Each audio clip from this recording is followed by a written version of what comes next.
She stood in front of me with a pretty much smug look on her face, closed posture, arms folded, pretty much the Iron Maiden of that which I was seeking. The door behind her led the way down the jetway towards Flight 529 to Boston. And I arrived at the furthest arrival gate at O'Hare Airport and got in late, and I know we've all been there, and ran through the airport. And I ended up at that gate as the middle-aged sweaty man, standing there in a pool of my own sweat. And she simply said, "Your flight's left." Now, this isn't my first goat roping, I thought, so I know better than to argue with a uniformed flight attendant. But I felt that it was necessary for me to tell her that, no, in fact, let's be clear, my flight is right there. You have just chosen to not let me get on that flight.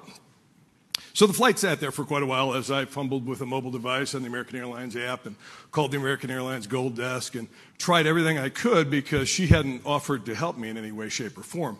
Meanwhile, another place, another time, same day, Karen Korsgaard, my associate, had left St. Louis, also bound for Boston for a meeting that we were going to. She connected in Baltimore.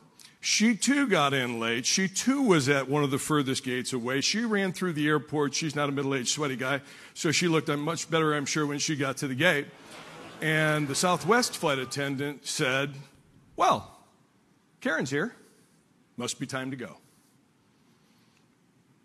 That was a little bit different brand experience for both of us. And I'd suspect that everybody in this room has probably had one or both of those brand experiences. And it brings the point home, I think, that brands mean things. And people deliver brands. People deliver brand messaging. We can develop the best campaigns in the world, but at the end of the day, they're delivered by people. Your call is very important to us. Please hold while we evaporate all the goodwill created by our expensive advertising. Have we not been there, right? And it's not United, and it's not American. I mean, and it's not, Southwest does it too. They all miss them. They all miss them. But what a brand disconnect when I'm standing there, the middle-aged sweaty man, and I don't even get, "Can I help you rebook your flight?"